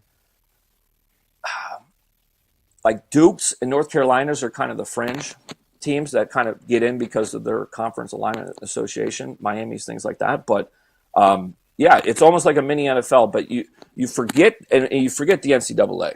You totally remove yourself from the NCAA as a football thing and put Nick Saban in charge. I think they're already kind of talking about it, but let him run the show. You got 64 of the most premier or well-known college football teams out there, 16 aside, and then it's kind of just boom like that. Looking some NBA action here before we get you out of here. Obviously, Indiana winning game 6 last night, pushing to a game 7. I doubt that there's a line out for that yet, but any early feel on how you see that thing breaking? I don't even acknowledge the NBA. It's the one sport I know it's probably a thing. I used to follow the NBA quite a bit back when Kobe and Shaq were with the Lakers, but as soon as they started introducing load management, they've totally lost me as a fan, a bettor. I don't bet it. I don't watch it. I couldn't tell you what happened in the game last night. I have no idea. How can people get your product there, Chad? WeWinYouWin.com. It's that simple. If you head over there and use code Bobby, you can get it in for only $42 a month. Come join Tito. Tito's a part of the community. I don't know how active or with his job and stuff he's been able, but it's good stuff. Yeah, it's good winning money. It's a great community. Yeah, you're right. Chatting with people, and it is a never-ending stream of chatters. It's very busy. There's a lot of people involved in as far as putting out ideas and thoughts out there and responding to things and asking questions. You're always very prominent in there as well. So yes, it's certainly you do get literally bang for your buck by joining up. So we appreciate that time. Thanks so much. Code Bobby, WeWinYouWin.com. Get you that first month there for $42. Thanks a lot, brother. We appreciate it. Yep, Shark, happy retirement. Thank you. Enjoy the scorpions out there. We heard that story. Now, Bobby, let's tell people what's got us juiced. What's got you juiced? Sponsored by Billiards Plus. Find your next grill and everything you need for the master griller. Billiards Plus on Dublin Center Drive in Dublin. All right, Bobby, it is Friday. What's got me juiced? Well, going over and playing Scarlet yesterday. That's right. You said. Yeah, the little golf outing with the Ohio State coaches outing. Roosters puts it on, they do a great job. Got to see Nicole. She said hello and happy retirement, Shark. I love her. Yeah, she's terrific. And said hello. They gave me a big pan of Roosters to go, which was nice. So my wife's going to be out of town with my son. So I was like, now I've got a lot of food for the kids for the weekend. Kind of like dog food. I'm just going to kind of set it out there and they can kind of graze on it all weekend. But let's be clear, it's not dog food. No, it tastes way Roosters better. wings. Oh, yeah, it's terrific. But how I'm looking at it is like pop the tray off. You guys just kind of eat and graze throughout the day, and that way Dad doesn't have to worry as much about it. Random people show up like unannounced to your house over there. Well, just I'm saying, somebody said like, would they be welcome to the serving as well? Most likely. Okay, just come on through. Why not? Guess we're going for lunch today. Kids bring just a cavalcade of humans through there. Bobby Carpenter. That was great. Hit some really nice shots. Played with my friends over at Affinity Whole Health. They were fun. We've been doing that for the last handful of years. So a really good time getting to hang out with them during the day. Ryan popped in, I think, we were coming on 18, hit an approach with us and got a chance to chat with him a little bit. Do you know what your team shot? We were 10 under. Okay. And Very impressive. I banged in a 20-foot putt as I think we finished on 11. We started on 12, so finished on 11 to get us there. So that was completely legit 10 under. Yeah. Okay. I'm saying I play with guys that scrambles. Don't cheat. I mean, if you're going to cheat at golf, like that's a you thing, not a me thing. I did. So they took a handful of my shots. I actually hit the ball pretty well. So much so that one of the guys just plays like, man, that looks good. He's like, you got a lot better. I'm like, well. I probably played 2 times last year since you saw me, and then 1 time this year. So you play better when you don't play a lot. I just realized I don't have the time to play a lot, so I try to focus on one thing when I'm swinging now, as opposed to trying to change like 8 things at a time. It just usually melts down. So worked on that and had some good shots yesterday. I had a good time with it, a lot of fun. Even jumped on. I had Schleggs host my show, and AJ was on with him. It was beautiful. I jumped on when I was in the cart. So they had a good time doing that, and it was a lot of fun. Very entertaining, and Schleggs has no regard for time or breaks or anything else, as Shark knows, having worked with him here. Yeah, he says that I saw him put out there yesterday. He was in the one chair. He was running the show yesterday, and I guess I didn't put 2 and 2 together. Oh, yeah. Huh. It was, he's like, I'll do it. I'm like, oh, this will be beautiful. Your desire. He's like, because I try to close out segments and stuff, and he just doesn't care, just plows right through it. He's like, the time, what do you mean? I'm like, I'm focused on what we're doing. I'm like, that's part of being focused on what we're doing. So that was good. A lot of fun. And then when I got back, I had a nice big tree branch that had fallen down in our backyard to cut up. So fired up the chainsaw. And I think I'm the only one of probably a handful of guys that live in Arlington that have a chainsaw. So fired that up, sliced the tree up, went and dumped it off, and then hung out at the pool a little bit last night and had some fun. So that was very enjoyable. And then also I stumbled on this little nugget that I sent over to Shark. Professors did a study, and the study went something like this. They asked the research subjects a simple question. The question they proposed was, you're looking for work, and you have 2 job offers. Okay? Job offer A is going to pay you $100,000 per year, but your coworkers will make $200,000 a year. Job offer B is going to pay you $50,000 a year in a company where your coworkers make $25,000 per year. The professors found that fully 50% of Americans choose job B. It's actually at the heart of a lot of what's wrong in America, because these people don't want to do better themselves. They actively want someone else to be doing worse than them. It's not about them making more money. It's about, well, that person makes more. They're concerned about what other people are making and not what they're making themselves. It's a pretty remarkable study. Huh. And instead of you being better off, you'd rather just be better off relative to the people around you. Because comparison can be the thief of joy. So enjoy your life, have a good time, work hard, do the very best you can, and don't worry about everything else that you don't have. Focus on what you do. It's impossible to be grateful and unhappy at the same time. Shark, what Schlei's got to say? My sister makes my mom's recipe. Well, pump, come Darn on. it. Come on, Biden. I am just making so many mistakes today. Trying to make it easier retire. for Brody. Here we go. I did want a black cowboy hat. Because when I'm at the farm, I wear a cowboy hat around. I don't care, man. I ain't Gucci. I don't need no Gucci cowboy hat. I just want a black wool one because I got my straw one. I just want a black one that I'm going to beat the crap out of and work, when I'm out there. That's all. I need the 4 1/4 inch crown. I don't like those big crowns. I like it to sit nice and tight to the skull. Jan's in Michigan for 4 days. Left yesterday morning. Megan said, Dad, what are you going to do without Mom for the next 4 days? And I said, I'll find something to get in some trouble for. Jan said, yeah, you're going to sit in your Archie Bunker chair and watch the Tribe all weekend. I didn't have a good comeback because she's right. That's what I'm going to do. When my wife goes out of town with the kid, you know what I do? Watch whatever TV. The hell I want. There you go. Do you get in trouble, though? Yes. I'm too old to get in trouble. I can't. It's not like I can bring a mistress into the house for the weekend. Nobody's interested in an old fart like me anymore. So I got in trouble just doing this show today already. So already? Oh yeah. It doesn't matter what I do, I get in trouble. Just about the summer solstice arriving at 10:42 tonight. Okay. All right. Longest day of the year. 15 hours of daylight. Sunrise at 6:02. Sunset at 9:02. On December 21st, the shortest day of the year, we have 9 hours of daylight. Today we have 15, so enjoy it. I'm going to go to the pool, cloudy or sunshine. Not going to go if it's raining. And I meant to do this yesterday. Doggone it, I had it ready to go, and it just slipped my mind. But yesterday was the 9-year anniversary of one of the great days of my life. It was a Sunday night. Earlier that day, on Father's Day, Dustin Johnson had won the U.S. Open. And then at night, Cavaliers came up with a Game 7 win against Golden State. Iguodala to Curry, back to Iguodala, up for the layup. Oh, blocked by James. LeBron James with the rejection. Irving and Curry, one-on-one. Irving puts it up. It's good. Kyrie Irving from downtown. And the Cavaliers by 3. Shumpert trying to stay with Curry. Catches. One dribble, steps back, puts up a 3. Won't go. Rebound tip taken by Spates. Final seconds.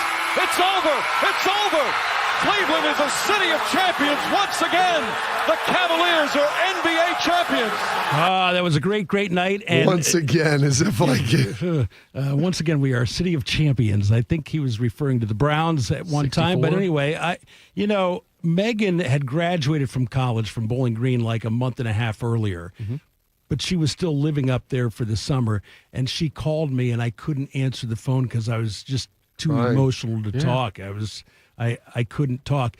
My wife actually watched that with me, and I was pacing during that the late stages of the fourth quarter, and I was in front of her as she laid on the couch, so she couldn't see me crying because you never want to have your wife see you cry.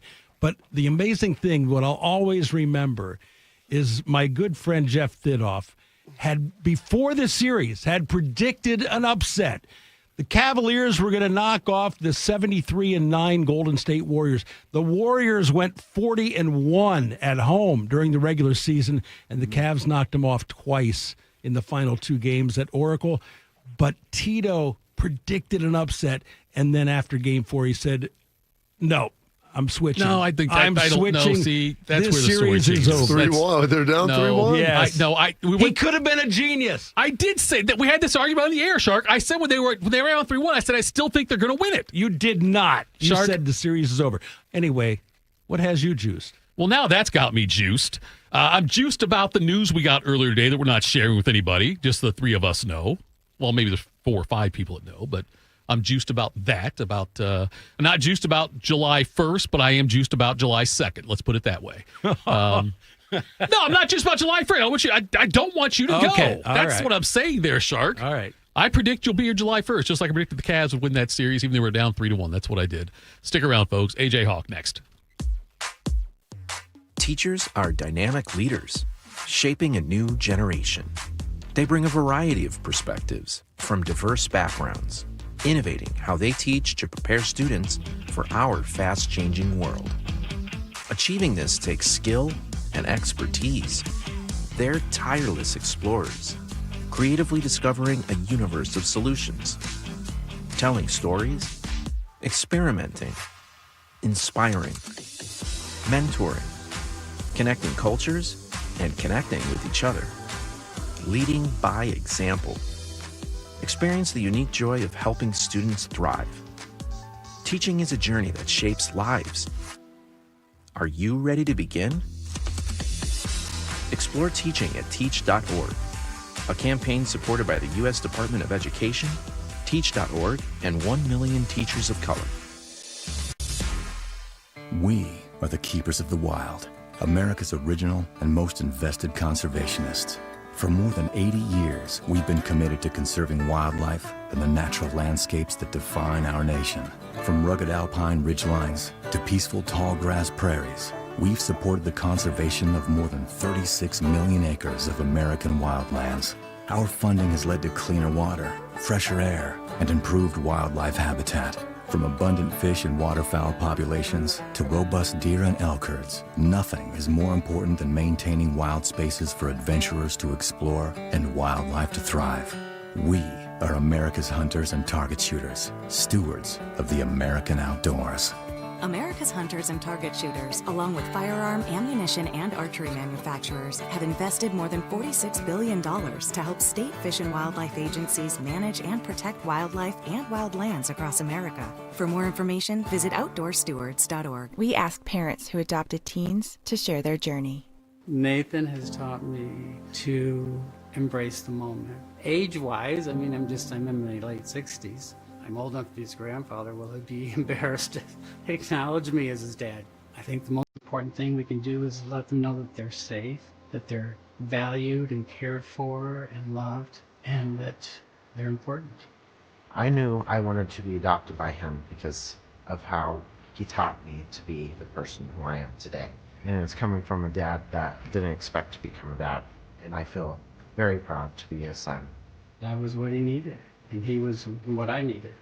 Every day is full of new opportunities. That's what it's been about, realizing the simple things that it takes to make such a huge difference in these kids' lives. Learn about adopting a teen from foster care at adoptuskids.org. Brought to you by Adopt U.S. Kids, the U.S. Department of Health and Human Services, and the Ad Council. Bobby is the all-American male. Tito pulled a hammy getting his mail. This is Morning Juice. Morning Juice. Friday. Final segment. Best segment. A man with many career achievements. Leading tackler in Centerville football history. Leading tackler in Green Bay Packers history. Still afraid of Larry Knopfsinger. And the crowning achievement, the third member of the Island Boys, A.J. Hawk. AJ Hawk joins us here. Final segment of the week on Morning Juice. AJ, have you ever had an encounter with the shark? And do you think that shark attacks happen more frequently now than they used to? Oh, that's a good question. I have not had any encounters with a shark. I do look forward to one day having one. But no, I would assume they are not. I'm sure now we just report on them a lot more with the internet and phones and everything. Yes. We get to report now. We just hear about it, I guess. But I still think chances are very, very low that you're going to have an encounter with a shark. Bobby hurt his neck nodding so hard when you said that because that's the same thing he said to me when I thought there were more. Yeah, well, I mean, Bobby is a swimmer. We all know that. So if Bob was surrounded by sharks, I still feel like I would bet on Bob to come out of there and be okay. How about Schlegs? Schlegs is dead. Schlegs is like chum. You throw off the back of the boat. Like Schlegs has no chance. How surprising was it when you first realized that Schlegs couldn't swim? Oh, I mean, it is a funny thing because I guess I grew up like going to the pool a lot and rode my bike to the pool in the summer. I was on swim team all growing up when I was a young kid. I didn't swim like you did, Bob, but I did swim team for 4 or 5 years as a youngster. And so I just assumed everybody, like any human above the age of like 18 months old could swim. Like I thought you could at least keep yourself up. Like I didn't think you have to be you don't have to be a competitive swimmer, but I thought, yeah, you could keep yourself alive if you fell in over 2.5 feet of water. And then seeing Schlegs as a grown human doggy paddle and not be able to even, go like 6 feet in the water, it blew my mind. I'm not going to lie. So if Schlegs is chasing me, all I have to do is go into deep water? Yes. And I'll be safe. No, any water, I think you're good. You can go in like 1.5 feet, and I think you got him. You got the edge on. Oh, that's good to know. So it was amazing. We were on these like the inflatable like climbing walls and trampoline out in the bay in Florida. And AJ goes swim to the next one. And we turn around and like, where's Schlegel? And he's like, hold on, guys, like trying to get over there. Like, it looked like he was drowning. Like he was an active drowning victim. Oh, gosh. I could not believe it. Like, he looked like if you threw a pit bull in the water. Right. That's how it would be with Schlegs. That's hilarious. I had no idea. That's short scary. little arms, like not being able to He still hasn't paddle. learned to this. Wait, and you tell me, Thinoff, you don't know how to do this, you don't want to do that. Why don't you learn how to do it? And you've got Schlegs out there who doesn't know how to swim, and he's his age? Yeah. Well, they probably have to do the newborn thing, like even you've seen the videos. Right, just throw them in. Throw the babies. Yes. Yeah, the baby's like 3.5 days old, and they just throw that thing in there and say, all right, buddy, hopefully you survive, and then you'll be a good swimmer. Like, you got to do that with Schlegs, probably. I would never have the stones to do that as a parent. Because I mean, I'd want to at least be in there spotting my kid. So if it doesn't turn right side up, I can at least flip him and keep him alive for a couple more days. So yeah, I mean that's key. Survival moving forward. Promotion of the species. I like that. Shark's wife is going to be out of town for the next 4 days. He's going to be here by himself. And we're trying to exactly. Oh man, like if you were at home by yourself, you have any recommendations for Shark on what he could get into? And then, I mean, I'm sure there's times where Beeb's taking the kids and they go like gallivanting around Europe or these other vacations. They leave you here to literally hold down the nest. What do you do, and then what would you recommend for Shark? Man, that's a good question. There's so many options, I guess. But it is a weird situation if you are left like alone with no kids, no one in the house, because it's like eerily quiet that you're not used to. You're not used to having the silence and the quietness. But I mean, I guess it depends on what you love to do.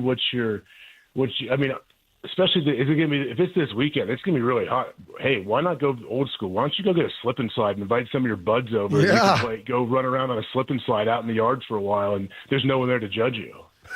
Cincy Buck has a suggestion in the chat. I don't know if you saw it or not, Shark, on what you should do all weekend. I'm not going to say it on the air. Oh, come on. We'll just let them know. AJ, Columbus Gold all weekend. That's what the suggestion Oh, yeah. Cincy You go back and forth. Between the two and just, really maybe write reviews. Maybe say it's for work and you're writing reviews for all those places. Yes, I'll give you some work assignment to come back in next week and we'll call it the Columbus Cabaret Review by Mark. You got some cinnamon on you. Shark. AJ. Hold on. I want to ask AJ this. Do you remember that name that we hosted? Or I think you were technically the host we took to Columbus Gold. He had the sweatpants on. I don't remember his name. I can see his face now, but I haven't thought of it in a while. You guys took a recruit there? I mean, I think he has to go. Yeah, he heard this is the hot spot. He said, we said, all right, yep, the obligatory stop by. Yeah, we'll go for sure. I hate doing this kind of stuff. Did he throw up in there? Either in there. Yeah, actually, I think you're right. I think we had to smooth things over with some of the workers because I think he did puke in there. You're right. Did he come to Ohio State? He did not. He did. No. He went to Notre Dame, didn't he? I don't. I do remember he went somewhere else, but I didn't know where. I am losing all kinds of respect for what you guys did under St. Tressel.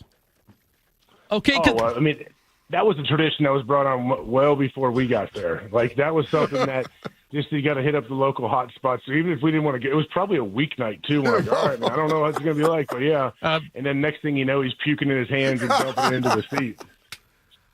I don't know what would. Well, never mind. I don't want to do this. I gotta believe the talent on Wednesday is a lot different than the talent on the weekend. Was it a matinee? Was it an afternoon buffet going on there also? It was a night. No, but when you're, I think when you're like a 17, 18-year-old kid coming from high school, I think your standards are pretty low. So I think those kids are okay with whatever they got going. I can't believe you guys did that, Bobby. Well, I mean, what else? People ask. Like, we're not going to tell them no. I understand. I can't believe that on a recruiting trip, you guys encourage that. Well, it's kind of passed down between all the generations and all the classes. That's just kind of it's kind of where everyone at least congregates towards the end because it's the only place that's really open late. Oh, yeah.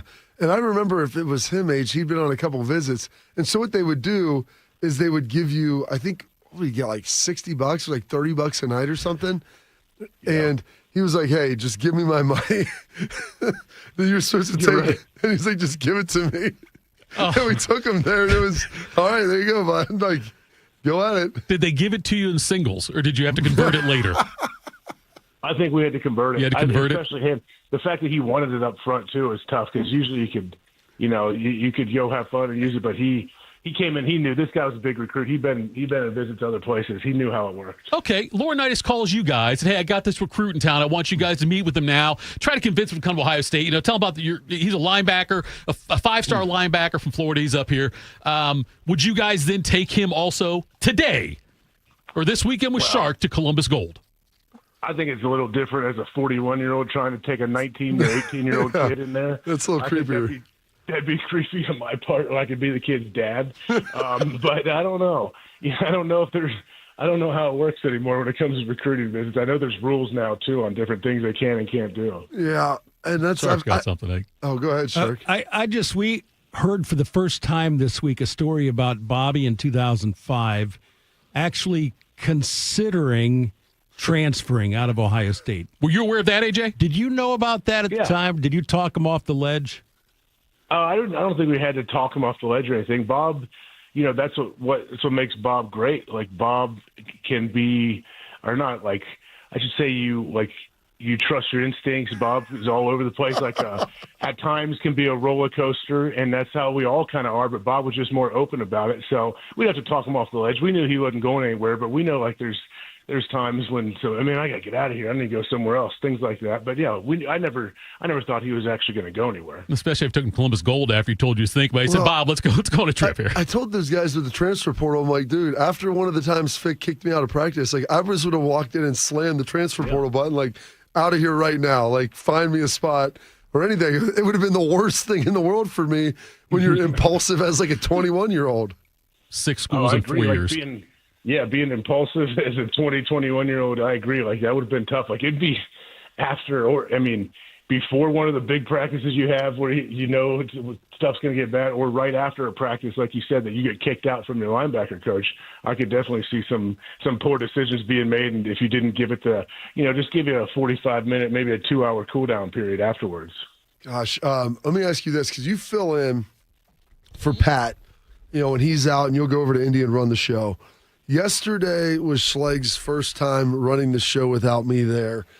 I popped on with you guys for a little bit. How did he do kind of handling everything? Because when you're driving, it's a little bit different than just riding alongside in the car. Oh, it's a huge difference. Yeah. The best was watching Schleg's. Well, the text leading up to it, I'd text him, Bob, say, hey, do you got a link, Schleg's, to the, whatever you used to connect? He said, yeah, fool, here we go. And the pump-up speech that he gives me in the text when he sends it was great. And then watching him live on air talk to, the producer and the guys behind the scenes about things coming up and reads and what he's got to do was just amazing. Like, it was everything's out in the open. He's talking to everybody. Things are popping up and will distract him, during the show. Everything about it was great. And then you call in from the golf course and add another element. It was great. He even texted me afterwards, sorry for the chaos, bro. I don't usually run the show or whatever. I said, you killed it, man. You dominated. Don't worry about it. Did you ever come close to transferring? No, I don't think so. I never really did. I mean, my brother transferred from Miami of Ohio to OU when I was in college. I was in college still. I do remember being a part of that and like watching him go through that and talking to him throughout the whole process. But you had to sit out a year if you transferred, and I definitely was not about to do that, luckily. Do you think under the current rules you might have transferred? I hope not. I don't think I would have. But I could definitely see how it would be very easy, like especially if teams are tampering with dudes. and reaching out to their parents or agents or managers, whatever they have now, and they're like wanting you. So like, say you're not playing somewhere, you're not getting much time, and you have other places that like want you and are trying to bring you in. Yeah, like everybody wants to be wanted, right? Like it'd be tough, especially if they have cash as well. I'm not sure how these kids deal with it, but like to be able to like be level-headed and stay on the path and the track that you're on, it's tough now in college. Did Tressel know you guys took a recruit to Columbus Gold? They never. Plausible deniability, I'm sure. He probably didn't want to know and just wanted us to be safe. But no, I doubt he knew. Honestly, I don't know what I do wonder how much those coaches do know of what goes on out there. I don't think, like you said, they never explicitly asked what you did. They just always asked, did you have a good time? Or did they have a good time? I'm like, all right, yeah, they had a blast with everything. And so you always try to kind of temper it like that. AJ, I'm going to try to figure out that kid's name. Like, I've been looking through some Notre Dame. I thought that he would end up going to Notre Dame. If he remembers it, I hope he remembers that. There's no way he remembers that recruiting visit. It was definitely during bowl practice. I remember in the winter, and I remember we were out there in full pads practicing the next morning and seeing him shuffle into the Woody Hayes like with his parents was.